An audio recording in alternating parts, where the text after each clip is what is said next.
भारत में मुसलमानों के साथ क्या चल रहा है आज आपको बताऊंगा।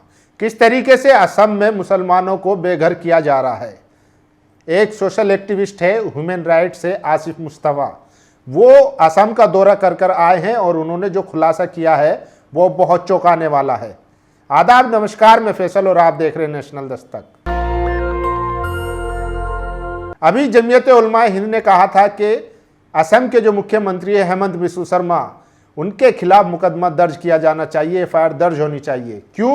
क्योंकि वो लगातार प्रदेश में मुसलमानों के खिलाफ सांप्रदायिकता बढ़ा रहे हैं, मुसलमानों का धर्म देखकर उनके खिलाफ कार्रवाई कर रहे हैं, उनके घरों को बुलडोजर किया जा रहा है। अब उसकी तस्वीरें जो है वो आसिफ मुस्तफा लेकर आए हैं और उन्होंने अपने 8 दिन के दौरे पर बताया है कि कितना मुश्किल रहा उनके लिए, किस तरीके से पुलिस प्रशासन ने उनको प्रताड़ित किया गया है। इसके अलावा और देश भर में मुसलमानों को किस तरीके से टारगेट किया जा रहा है, आज वो सारी खबरें आपके सामने लाया हूं।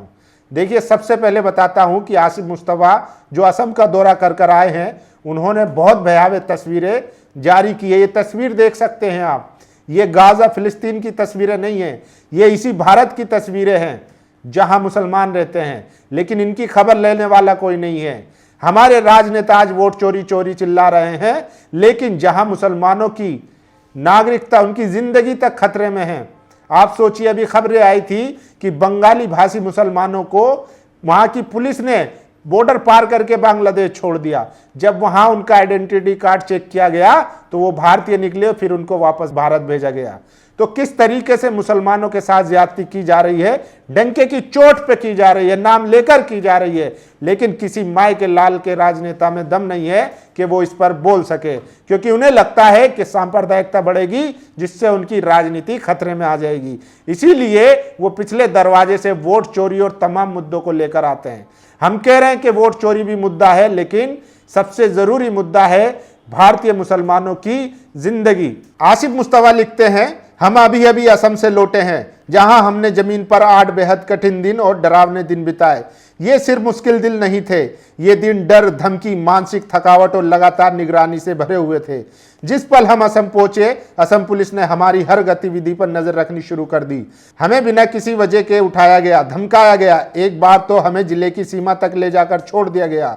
ये एक साफ संदेश था कि हमें पीछे हट जाना चाहिए। उस दमन का स्तर शब्दों में बयां करना मुश्किल है, जिसे हमने अपनी आंखों से देखा है। सच कहे तो हमें नहीं पता था कि हम दिल्ली सुरक्षित लौट पाएंगे भी या नहीं। जिस खतरे में थे हम, वो किसी कट्टरपंथी समूह से नहीं, बल्कि उन्हीं संस्थाओं से था जिन्हें कानून की रक्षा करनी चाहिए। जो कुछ हमने देखा वो दिल तोड़ देने वाला है और बेहद परेशान करने वाला था। इस भारतीय राज्य असम में हजारों मुस्लिम परिवारों को चुन चुनकर निशाना बनाया जा रहा है, उनके घर बुलडोजर से गिराए जा रहे हैं, उन्हें अमानवीय और रहने के लायक न होने वाली परिस्थितियों में धकेला जा रहा है। उन्हें बाहरी लोगों से बात करने की इजाजत नहीं है, मदद लेने की भी नहीं है। ये एक मौन आपातकाल है। मैं आने वाले पोस्ट में वहां की पूरी सच्चाई जो हमने दस्तावेज के रूप में इकट्ठा की है साझा करूंगा। दुनिया को जानना होगा कि वहां क्या हो रहा है। ये तस्वीरें बयां कर रही है कि आखिर असम में चल क्या रहा है, किस तरीके से उनके घरों को बुलडोज किया जा रहा है। ये इजराइल गाजा की तस्वीरें नहीं है, ये इसी भारत के एक राज्य की तस्वीरें हैं, जहां पर सिर्फ उनकी जबान, उनकी आइडेंटिटी, उनकी दाढ़ी, टोपी के आधार पर उनको निशाना बनाया जा रहा है। और ये निशाना कोई संगठन नहीं बना रहा है, ये सुनियोजित तरीके से वहां की सरकार, वहां का पुलिस प्रशासन कर रहा है। आपने देखा किस तरीके से असम में लोगों को विस्थापित किया जा रहा है, लोगों को वहां से भगाया जा रहा है। ये हालत आज बन चुकी है, लेकिन कोई बोलने वाला नहीं है। कोई नेता वोट चोरी के नाम पर वो लोगों को इकट्ठा जरूर कर रहा है, लेकिन जब मुसलमानों के आइडेंटिटी का सवाल है उस पर कोई बोलने को तैयार नहीं है। वोट चोरी के नाम पर मुसलमानों का वोट लेने की तो कोशिश हो रही है, लेकिन उनकी जिंदगी के साथ खिलवाड़ किया जा रहा है इसी भारत में, जहां पर मुसलमानों के पुरखों ने अपना लहू बहा दिया, खून बहा दिया। दिल्ली से लेकर देवबंद तक पेड़ों से लटकी हुई लाशें मिली। और ये देखिए, इलाहाबाद हाईकोर्ट ने यूपी के जिला श्रावस्ती में अवैध बताकर बंद कराए गए 30 मदरसों को फिर से खोलने का आदेश आज दिया है। मदरसों की तरफ से इस केस की पैरवी जमीयत उलमा हिंद ने की थी। तो आप समझिए, यूपी में भी बिना किसी जांच पड़ताल के मदरसों को बंद कर दिया गया, लेकिन अभी भी लोग लड़ रहे हैं और अदालतों से वहां पर मदरसे खुलवा दिए गए। और ये देखिए, ये है आयुष त्यागी, ये इन पर आरोप है कि इन्होंने एक बलात्कारी का साथ दिया और फरार हो गए, और उत्तराखंड से इनको पुलिस पकड़ लाई है। योगी आदित्यनाथ के साथ इनकी तस्वीरें हैं। तो बोलने के लिए कुछ है नहीं। आज जो अपराधी हैं वो सत्ता में है और मासूम लोगों को, बेगुनाह लोगों को प्रताड़ित किया जा रहा है, खासकर उनके धर्म के आधार पर, जाति के आधार पर। और ये देखिए, एक गुंडा है जो दिल्ली में सड़कों पर निकला है, विपिन राजपूत, वो जाकर दुकानदारों से कह रहा है कि आप अपना नाम बदलिए। एक डेयरी का नाम था हरियाणा डेयरी एंड पनीर भंडार, उसका मालिक था कोई मुस्लिम, तो उसको जाकर धमका रहा है कि आप जो है अपने नाम से इस दुकान का बोर्ड लगाइए, वरना यहाँ से आपको जाना पड़ेगा। तो क्या दिल्ली हरियाणा के नाम पर इसका रजिस्ट्रेशन है, इसका पैटर्न है?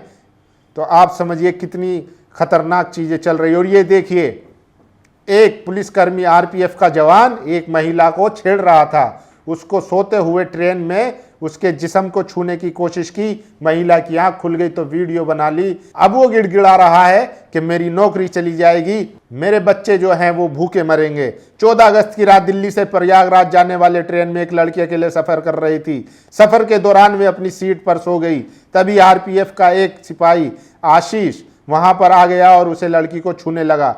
लड़की को जब सोते समय एहसास हुआ तो उसने आरपीएफ के सिपाही के खिलाफ ऑनलाइन शिकायत दर्ज करा दी, जिसका वीडियो सोशल मीडिया पर वायरल हो रहा है। कांस्टेबल घबराकर माफी मांग रहा है। तो आप सोचिए, जो रक्षक है वही भक्षक बना हुआ है, तो क्या उम्मीद की जा सकती है? और ये कानून व्यवस्था वहां है जहां जहां बीजेपी शासित राज्य हैं। तो आप अंदाजा लगा सकते हैं। और देखिए, यूपी गाजियाबाद पुलिस ने रेप पीड़ित लड़की को धमकाने के आरोप में हिंदू युवा वाहिनी के जिला अध्यक्ष आयुष त्यागी को देहरादून से गिरफ्तार किया है। आरोप है कि आयुष ने रेप के आरोपी को पनाह दी और पीड़िता को धमकाया था। इन्हीं की फोटो सीएम मुख्यमंत्री योगी आदित्यनाथ के साथ वायरल हो रही हैं। तो आप अंदाजा लगा सकते हैं कि ये लोग कौन हैं और किस तरीके से आज देश को चला रहे हैं। और वोट चोरी का मामला लगातार चल रहा है। तो ये बड़ी खबरें हैं। असम से बहुत भयानक खबरें आ रही हैं, जहां पर कई हजार मुसलमानों को घरों से विस्थापित कर दिया गया है, बुलडोजर चला दिया गया है। और वहां पर अगर कोई जा रहा है रिपोर्ट करने, खबर करने या ह्यूमन राइट्स की उनकी जानकारी लेने, तो उनको पुलिस प्रशासन द्वारा प्रताड़ित किया जा रहा है।